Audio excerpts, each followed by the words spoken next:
Hello friends, आज की इस वीडियो में हम जानेंगे गैस के लिए सबसे ज़्यादा यूज की जाने वाली एक बेहतरीन टैबलेट और सिरप के बारे में जिसका नाम है डाइजिन। तो इस वीडियो में हम जानेंगे डाइजिन क्या है, दवा के किस वर्ग से संबंध रखती हैं, साथ ही इसका प्रयोग किस किस कंडीशन में किया जाता है और इसका प्रयोग किन व्यक्तियों को बिल्कुल नहीं करना होता है, इसके साइड इफेक्ट क्या होते हैं, साथ ही इसके मैकेनिज्म ऑफ एक्शन क्या है, ये आखिर हमारे स्टमक में बने हुए जो एसिड है उसको कम कैसे करती हैं।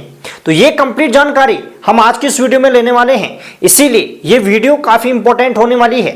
वीडियो को पूरा जरूर देखें और अभी तक वीडियो को लाइक शेयर नहीं किया है तो सबसे पहले वीडियो को लाइक शेयर कर चैनल को सब्सक्राइब करें। डाइजिन एक एंटासिड दवा है।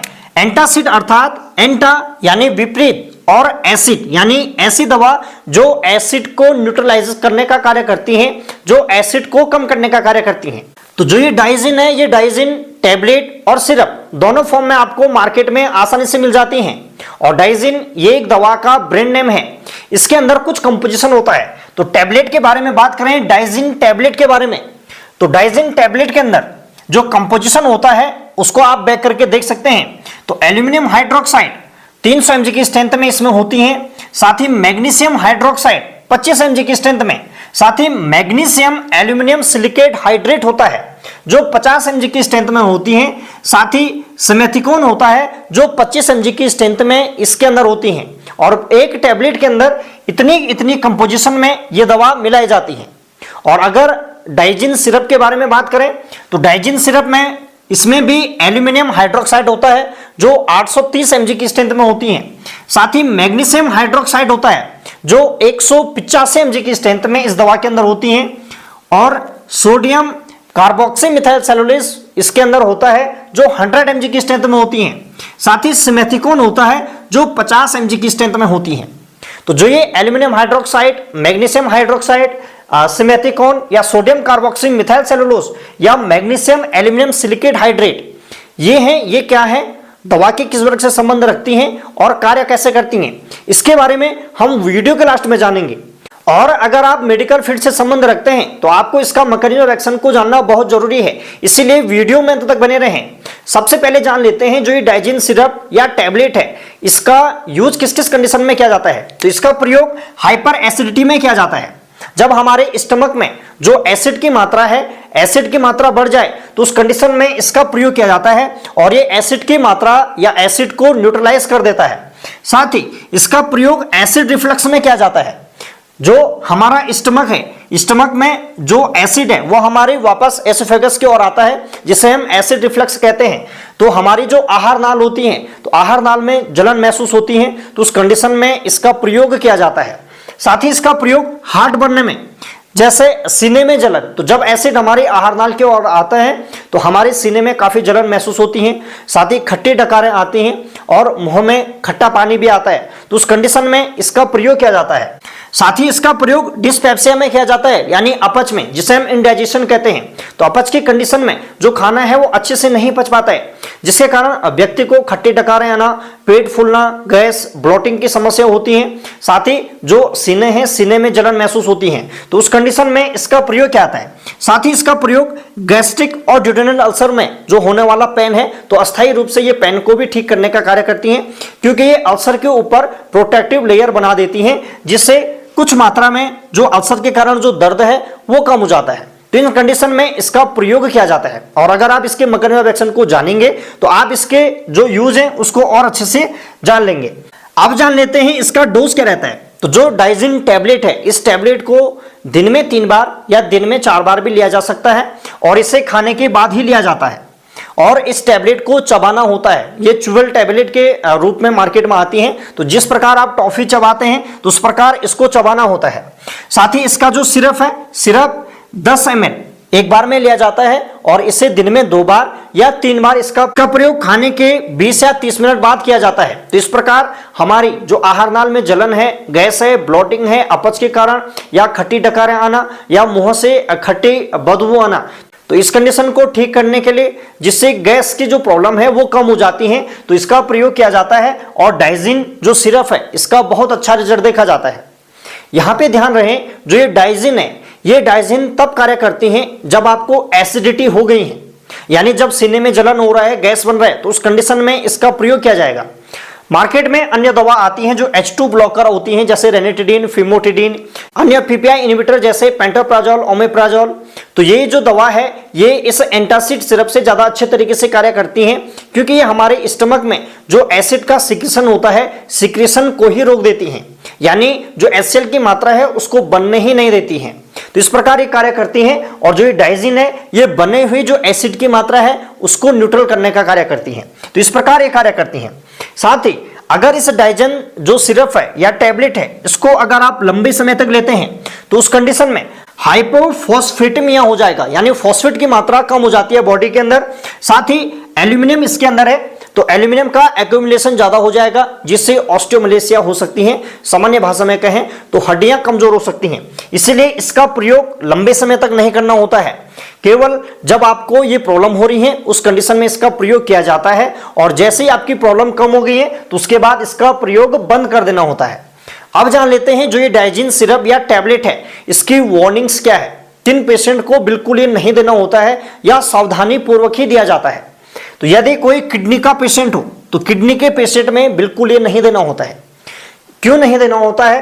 क्योंकि इसके अंदर एल्यूमिनियम होता है और मैग्नीशियम होता है। तो जो किडनी के पेशेंट है, किडनी के पेशेंट में क्या होता है, ये यूरिन के माध्यम से ये एल्यूमिनियम और मैग्नीशियम को बाहर नहीं कर पाते हैं, जिससे ये बॉडी के अंदर जमा हो जाता है और मैग्नीशियम की मात्रा बॉडी में बढ़ने से ये हार्ट की प्रॉब्लम तैयार कर सकता है। तो इसलिए किडनी के पेशेंट में इसे सावधानी पूर्वक दिया जाता है।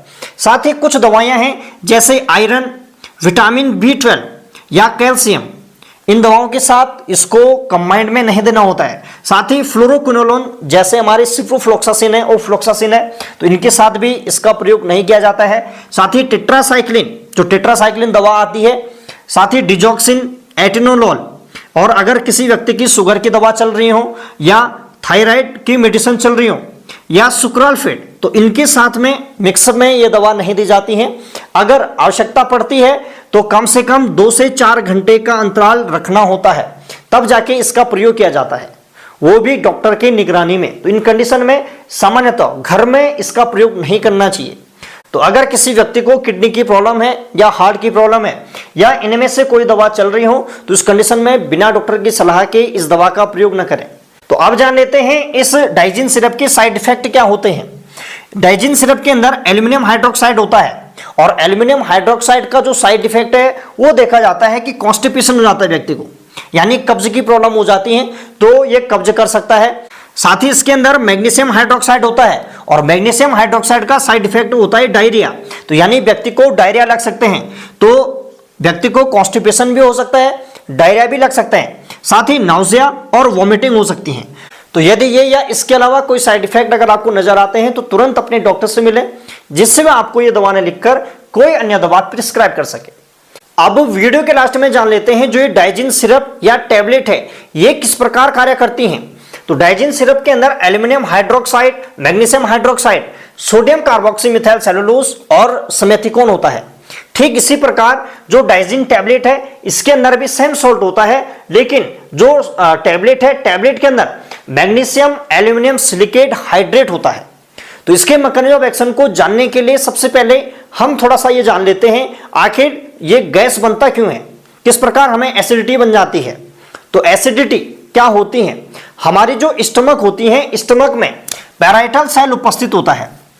जो पैराइटल सेल है ये पैराइटल सेल स्टमक में HCl का निर्माण करती है। तो यानी हमारे स्टमक में HCl पहले से मौजूद होता है, जिसे हम एसिड कहते हैं। इसका pH मान 1.5 से 3.5 होता है। तो इस जो pH है, इस pH मान के अंदर हमारा जो स्टमक है वो अच्छा कार्य करती है, और जब हम खाना खाते हैं तो इस HCl का काम क्या है, हमारे खाने में आए हुए बैक्टीरिया को ये खत्म करने का कार्य करती हैं। साथ ही HCl ये हमारे स्टमक में कुछ एंजाइम होते हैं जैसे प्रोपेप्साइनोजन, तो जो ये प्रोटीन को पचाते हैं तो इनको भी सक्रिय करने का कार्य करती हैं। इसलिए हमारे स्टमक में HCl का होना जरूरी है। तो हमारी जो पैराइटल सेल होती हैं, पैराइटल सेल स्टमक में HCl का निर्माण करती हैं, लेकिन जब ज्यादा मात्रा में पैराइटल सेल HCl का निर्माण करने लगे तो हमारे स्टमक में HCl की मात्रा बढ़ने लग जाएगी। साथ ही यदि व्यक्ति तली हुई चीजें खा रहा है, मसालेदार चीजें का प्रयोग कर रहा है, साथ ही मिर्च मसाला या ज्यादा फैट वाली चीजें खा रहे हैं, या ज्यादा मोटापा होने के कारण, या धूम्रपान के कारण इत्यादि बहुत सारे इसके कारण हो सकते हैं। तो इन सभी के कारण जो हमारा स्टमक है, स्टमक में HCl की मात्रा बढ़ जाती है।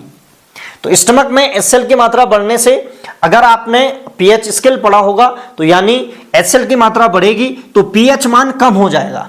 तो हमारा जो स्टमक है, हमारा स्टमक 1.5 से 3.5 जब pH होता है तो इसके अंदर कार्य करता है, लेकिन ज्यादा मात्रा होने से जो pH मान है वो गिरने लग जाएगा।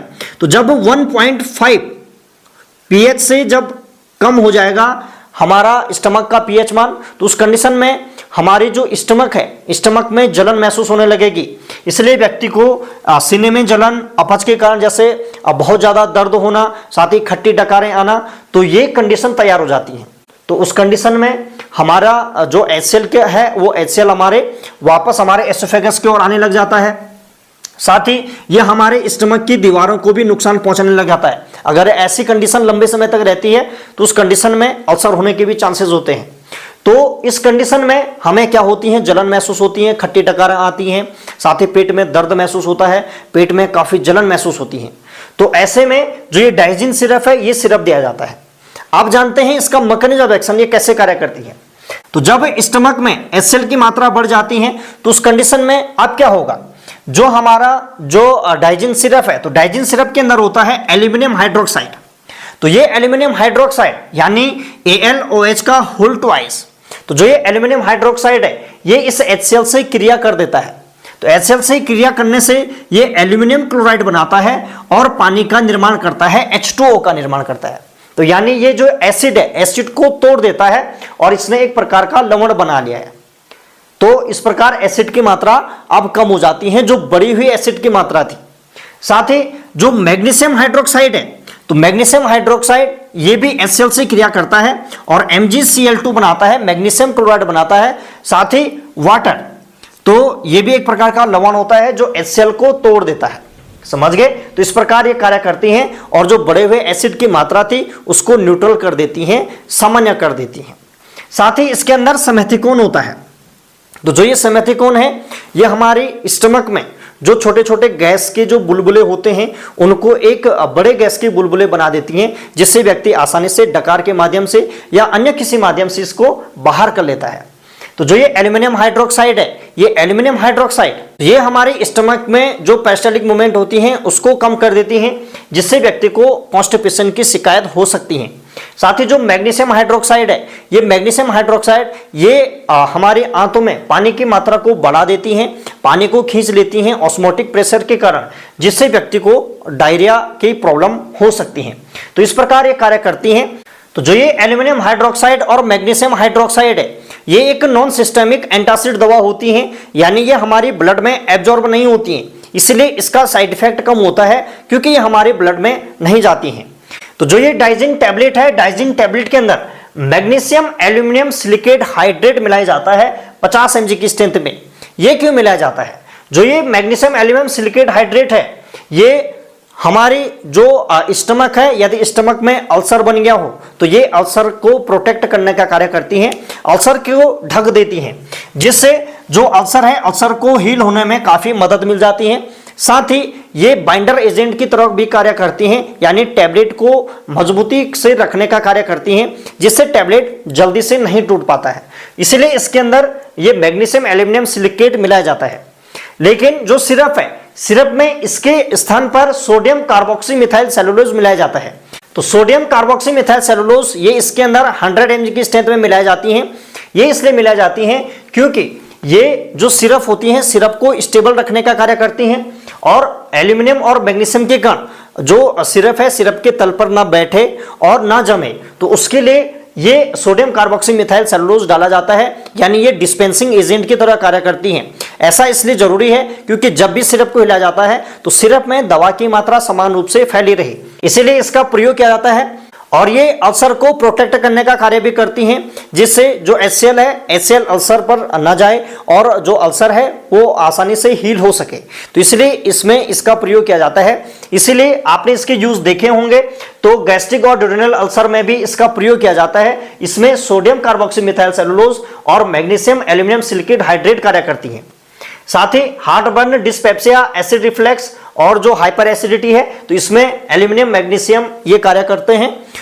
और जो डाइजिन टैबलेट है, डाइजिन टैबलेट की तुलना में जो डाइजिन सिरप है वो ज़्यादा अच्छे तरीके से कार्य करती हैं, ज़्यादा बेस्ट कार्य करती हैं। तो यानी यदि किसी व्यक्ति को नॉर्मल कंडीशन है, सामान्य अपच, गैस, जलन महसूस हो रही है तो उस कंडीशन में टैबलेट का प्रयोग किया जा सकता है। लेकिन अगर ज़्यादा प्रॉब्लम है तो ज़्यादा कंडीशन में सिरप का प्रयोग किया जाता है। तो ये कंप्लीट जानकारी थी डाइजिन टैबलेट और सिरप के बारे में। अगर वीडियो में कुछ नया सीखने को मिला है तो वीडियो को लाइक, शेयर और चैनल को सब्सक्राइब करें। आपका अपना YouTube channel PN pharma tips.